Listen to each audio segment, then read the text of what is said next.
ಕರ್ನಾಟಕ ವಿಚಾರಗಳನ್ನು ಮತ್ತು ಭಾರತ ವಿಚಾರಗಳನ್ನು KS ಮತ್ತು ಕರ್ನಾಟಕ ಎಕ್ಸಾಮ್ ಪಾಯಿಂಟ್ ಆಫ್ ವ್ಯೂಯಿಂದ ಅತ್ಯಂತ ಸಮಗ್ರವಾಗಿ ಕವರ್ ಮಾಡುವಂತಹ ಮ್ಯಾಗಝಿನ್ ಆದ ಅನನ್ಯ ಸಾಧನ ಮ್ಯಾಗಝಿನ್ ಇಂದ ಪ್ರತಿ ತಿಂಗಳಲ್ಲಿ ನಡೆಯುವಂತಹ ಇಂಪಾರ್ಟೆಂಟ್ ವಿಚಾರಗಳನ್ನು from the point of the examination ದೃಷ್ಟಿಯಿಂದ ನಾವೇನು ಮಾಡ್ತಾ ಇದೀವಿ ಡಿಸ್ಕಸ್ ಮಾಡುವಂತಹ ವಿಡಿಯೋ ಸರಣಿಗಳನ್ನು ನಾವು ಆರಂಭ ಮಾಡ್ತಾ ಇದೀವಿ. ತಾವೆಲ್ಲರೂ ಇದನ್ನು ಸದುಪಯೋಗ ಪಡಿಸ್ಕೊಳ್ಬೇಕನ್ನೋದು ನಮ್ಮ ಆಶಯ.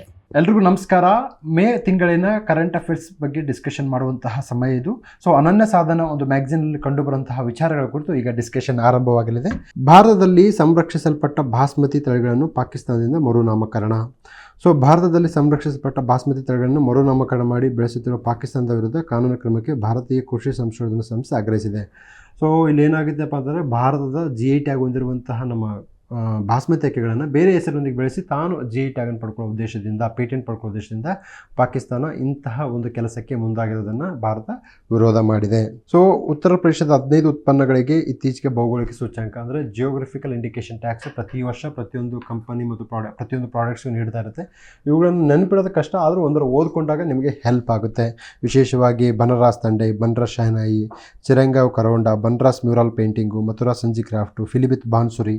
ಸೊ ಇವುಗಳನ್ನು ನೆನ್ಪಿಡೋದು ತುಂಬ ಕಷ್ಟ, ಆದರೂ ಒಂದರ ಓದ್ಕೋಬೇಕಂತ ನಾನು ಹೇಳ್ತಾ ಇದ್ದೀನಿ. ಇದಾದ ನಂತರದಲ್ಲಿ ಭಾರತವು ಮ್ಯಾನ್ಮಾರ್ನ ಸಿಟ್ವೆಯಲ್ಲಿನ ಬಂದರನ್ನು ನಿರ್ವಹಿಸುವ ಹಕ್ಕನ್ನು ಪಡೆದುಕೊಂಡಿದೆ. ಸೊ ಚೀನಾ ಏನು ಮಾಡ್ತಿದೆ, international one belt one road initiative OBOR ಅಂತ ಏನು ಕಾರ್ಯಕ್ರಮ ಇದೆಯಲ್ಲ, ಅದನ್ನು ನಾವು ಅದರ ವಿರುದ್ಧವಾಗಿ ಮತ್ತು ನಮ್ಮ ಭಾರತೀಯದ ಒಂದು ಸ್ಟ್ರಾಟಜಿಕ್ ಇಂಟ್ರೆಸ್ಟ್ಗಳನ್ನು ಹಿಂದೂ ಮಹಾಸಾಗರದಲ್ಲಿ ಭಾರತ ತನ್ನ ಪ್ರಭುತ್ವವನ್ನು ಸಾಧಿಸುವ ನಿಟ್ಟಿನಲ್ಲಿ ಏನು ಮಾಡಿದೆಪ್ಪ, ಆ ಒಂದು ಸಿಟ್ವೆ ಬಂದರನ್ನು ಮ್ಯಾನೇಜ್ಮೆಂಟ್ ಮಾಡ್ತಕ್ಕಂತಹ ಒಂದು ಜವಾಬ್ದಾರಿಯನ್ನು ಹೊತ್ಕೊಂಡಿದೆ. ಇರಾನ್ನ ಚಹಬರ್ನ ಬಂದರ ನಂತರ ಭಾರತವು ಮ್ಯಾನ್ಮಾರ್ನ ಸಿಟ್ವೆಲ್ನ ತನ್ನ 2ನೇ ವಿದೇಶಿ ಬಂದರವನ್ನು ನಿರ್ವಹಿಸುವ. ಸೊ ಆಲ್ರೆಡಿ ಇರಾನ್ನಲ್ಲಿ ಕಂಡುಬಂತಹ ಚಹಬಾರ್ ಬಂದರ್ ಮ್ಯಾನೇಜ್ಮೆಂಟು ಇಂಡಿಯಾ ತಗೊಳ್ತಾ ಇದೆ. ಇದಾದ ನಂತರದಲ್ಲಿ ನಮಗೆ Myanmar, so Myanmar is the most important country for India. So ಅಲ್ಲಿ ಸಿಟ್ವೆಯಲ್ಲಿನ ತನ್ನ ಅಂದರೆ ಆ ಬಂದರನ್ನು ನಿರ್ವಹಿಸುವ ಹಕ್ಕನ್ನು ಪಡ್ಕೊಂಡಿರೋದನ್ನು ನೋಡ್ಬೋದು. Next, UNESCO global geo parks ನೆಟ್ವರ್ಕಿಗೆ 18 ಸೈಟ್ಗಳು ಸೇರಿಸಿದೆ. ಯುನೆಸ್ಕೋ ಕಾರ್ಯಕಾರಿ ಮಂಡಳಿಯು 18 ಸೈಟ್ಗಳನ್ನು ಗ್ಲೋಬಲ್ ಜಿಯೋ ಪಾರ್ಕ್ಸ್ ನೆಟ್ವರ್ಕಿಗೆ ಸೇರಿಸಲು ನಿರ್ಧರಿಸಿದೆ. ಜಿಯೋ ಪಾರ್ಕ್ಗಳು ಒಟ್ಟು ಸಂಖ್ಯೆ 48 ದೇಶಗಳಲ್ಲಿ 213 ತಲುಪಿವೆ. ನಮ್ಮಲ್ಲಿ ಭಾರತದಲ್ಲಿ ಏನಾಗುತ್ತಪ್ಪ ಅಂತಂದರೆ ಯಾವ್ಯಾವ ಸೇರಿಸಿದೆ ಅನ್ನೋದು ಸಹ ಭಾಳ ಇಂಪಾರ್ಟೆಂಟು.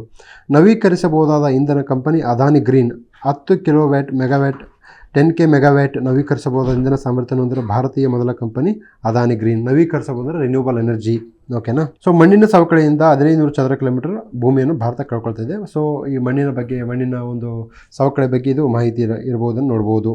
ಇದಾದ ನಂತರದಲ್ಲಿ ವಿಶ್ವದ ಜಾಗತಿಕ ಪ್ಲಾಸ್ಟಿಕ್ ಒಪ್ಪಂದ. ಸೊ ಅರುಣಾಚಲದ ಬಾಲ ಅಭಯಾರಣ್ಯದಲ್ಲಿ ಅಪರೂಪದ ಚಿಟ್ಟೆ ಪ್ರಭೇದಗಳು ಸಹ ಪತ್ತೆಯಾಗಿರಬಹುದನ್ನು ನಾವು ನೋಡ್ತಾ ಇದ್ದೀವಿ. Great Indian horn bill. So great Indian horn bill ಪಶ್ಚಿಮ ಘಟ್ಟಗಳ 5 ರಾಜ್ಯಗಳಲ್ಲಿ ಈ ವರ್ಷ ಹೆಣ್ಣು ಗ್ರೇಟ್ ಇಂಡಿಯನ್ ಹಾರ್ನ್ ಬಿಲ್ ವಿಶೇಷವಾಗಿ ಗ್ರೇಟ್ ಇಂಡಿಯನ್ ಹಾರ್ನ್ ಬಿಲ್ ಗೂಡು ಕಟ್ಟುವ ತಾಣಗಳನ್ನು ತ್ಯಜಿಸುತ್ತಿರುವ ವಿಚಿತ್ರ ವಿದ್ಯಮಾನವು ಸಂಶೋಧಕರು ಮತ್ತು ಪಕ್ಷಿ ತಜ್ಞರಿಗೆ ಕುತೂಹಲ ಮೂಡಿಸಿದೆ. ನಮಗೆ ಗ್ರೇಟ್ ಇಂಡಿಯನ್ ಹಾರ್ನ್ ಬಿಲ್ಲು ಅದು ಎಲ್ಲಿ ಬರುತ್ತೆ, ವೆಸ್ಟರ್ನ್ ಘಾಟ್ಸು ಮತ್ತು ನಂತರದಲ್ಲಿ ನಾರ್ತ್ ಈಸ್ಟ್ ಒಂದು ಮೌಂಟೇನ್ಸಲ್ಲಿ ಕಂಡು ಬರ್ತಕ್ಕಂಥದ್ದನ್ನು ನಾವು ನೋಡ್ಬೋದು. ಸೊ ಗ್ರೇಟ್ ಇಂಡಿಯನ್ ಬಗ್ಗೆ ನಾವು ಸ್ವಲ್ಪ ತಿಳ್ಕೊಬೇಕಾಗುತ್ತೆ. ಇದಾದ ನಂತರದಲ್ಲಿ ಮೋಸ್ಟ್ ಇಂಪಾರ್ಟೆಂಟ್ ಅಪ್ಪ ಅಂತಂದರೆ IUCN ರೆಡ್ ಲಿಸ್ಟ್ನಲ್ಲಿ ದುರ್ಬಲ ಎಂಬ ಪಟ್ಟಿಯಲ್ಲಿ ಇದನ್ನು ಏನು ಮಾಡಿದೆ, ಸಪ್ರೇಟಾಗಿ ಸೇರಿಸಲಾಗಿದೆ.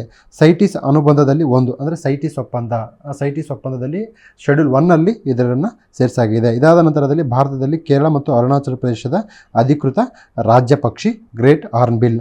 ಹೆಚ್ಚಾಗಿ ಇದು ಸಸ್ಯಾಹಾರಿಯಾಗಿದೆ. ನಂತರದಲ್ಲಿ ಬಾಹ್ಯಾಕಾಶ ಸಹಕಾರವನ್ನು ಉತ್ತೇಜಿಸಲು ಭಾರತ ಮತ್ತು ಬ್ರೆಜಿಲ್ ನಡುವೆ ಪಾಲುದಾರಿಕೆ. ಸೊ ನಮಗೆ ಏನಾಗಿದೆ, ಸ್ಪೇಸ್ ಡಿಪ್ಲೊಮಸಿ ಅಂತಾರೆ. ಸ್ಪೇಸ್ ಡಿಪ್ಲೊಮಸಿಯಲ್ಲಿ India is engaging with different Nations.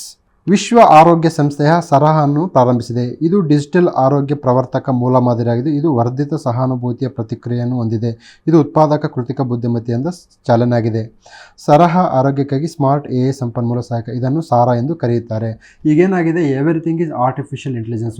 WHO ಎನ್ನುವ ಸಂಸ್ಥೆ ಆರ್ಟಿಫಿಷಿಯಲ್ ಇಂಟೆಲಿಜೆನ್ಸ್ ತಂತ್ರಜ್ಞಾನದ ಮೂಲಕ ಸರಹ ಎನ್ನುವ ಒಂದು ಆರೋಗ್ಯಕ್ಕೆ ನಮಗೆ ಸಹಾಯ ಮಾಡ್ತಕ್ಕಂತಹ ಒಂದು ವಿಶೇಷವಾದ ಒಂದು ಸಾಫ್ಟ್ವೇರನ್ನು ಡೆವಲಪ್ ಮಾಡಿರ್ಬೋದನ್ನು ನೋಡ್ಬೋದು. ಇದು ಯಾವುದೇ ಸಾಧನ ಅನೇಕ ಆರೋಗ್ಯ ವಿಷಯಗಳ ಕುರಿತು 8 ಭಾಷೆಗಳಲ್ಲಿ ಬಳಕೆದಾರರನ್ನು ದಿನದ 24 ಕಾಲ ತೊಡಗಿಸುತ್ತದೆ. ಮಾನಸಿಕ ಆರೋಗ್ಯಕರ ಅಭ್ಯಾಸಗಳನ್ನು ಒಳಗೊಂಡಿರುವ ಪ್ರಮುಖ ಆರೋಗ್ಯ ವಿಷಯಗಳ ಕುರಿತು ಮಾಹಿತಿ ನೀಡಲು ಇದು ತರಬೇತಿ ಪಡೆದಿದೆ. ನಂತರದಲ್ಲಿ IISc ಸಂಶೋಧಕರು ಹೈಡ್ರೋಜೆಲ್ ಅನ್ನು ಅಭಿವೃದ್ಧಿಪಡಿಸಿದ್ದಾರೆ. IISc ಸಂಶೋಧಕರು ಹೈಡ್ರೋಜೆಲ್ ಅನ್ನು ಅಭಿವೃದ್ಧಿಪಡಿಸಲು ಅದು ನೀರಿನಿಂದ ಮೈಕ್ರೋಪ್ಲಾಸ್ಟಿಕ್ ಅನ್ನು ತೆಗೆದುಹಾಕಿರ್ತದೆ. ಈಗ ಮೈಕ್ರೋಪ್ಲಾಸ್ಟಿಕ್ಸ್ ಅಂತಕ್ಕಂಥದ್ದು ಅತ್ಯಂತ ಹೆಚ್ಚು ಡೇಂಜರಸ್ ಆಗಿರತಕ್ಕಂತಹ ಒಂದು ಇದಾಗಿದ್ದು, ಸೊ IISc ಪ್ರಕಾರ ಮೈಕ್ರೋಪ್ಲಾಸ್ಟಿಕ್ಗಳು ಮಾನವನ ಆರೋಗ್ಯಕ್ಕೆ ದೊಡ್ಡ ಅಪಾಯಕಾರಿಯಾಗಿದ್ದು, ಈ ಸಣ್ಣ ಪ್ಲಾಸ್ಟಿಕ್ ಅವಶೇಷಗಳು ನಾವು ಕುಡಿಯುವ ನೀರಿನ ಮೂಲಕ ನಮ್ಮ ದೇಹವನ್ನು ಪ್ರವೇಶಿಸಬಹುದು ಮತ್ತು ರೋಗಗಳ ಅಪಾಯವನ್ನು ಹೆಚ್ಚಿಸಬಹುದು. ಮೈಕ್ರೋಪ್ಲಾಸ್ಟಿಕ್ಸು ನಮ್ಮ ಬಾಡಿಯಲ್ಲಿ ಸೇರಿಕೊಂಡಾಗ ಅನೇಕ ರೋಗಗಳು, ವಿಶೇಷವಾಗಿ ಕ್ಯಾನ್ಸರ್ ಉಂಟಾಗೋದನ್ನು ನಾವು ನೋಡ್ಬೋದಾಗಿದೆ. ಆದ್ದರಿಂದ ಇಂತಹ ಒಂದು ಮೈಕ್ರೋಪ್ಲಾಸ್ಟಿಕ್ ತೆಗಿಬೇಕಂತಂದ್ರಾಗಿ so Indian Institute of Science ಅವರು ವಿಶೇಷವಾದ ಹೈಡ್ರೋಜೆಲ್ ಅನ್ನು ಒಂದು ಉತ್ಪಾದನೆ ಮಾಡಿರ್ಬೋದನ್ನು ನಾವು ನೋಡಬಹುದು.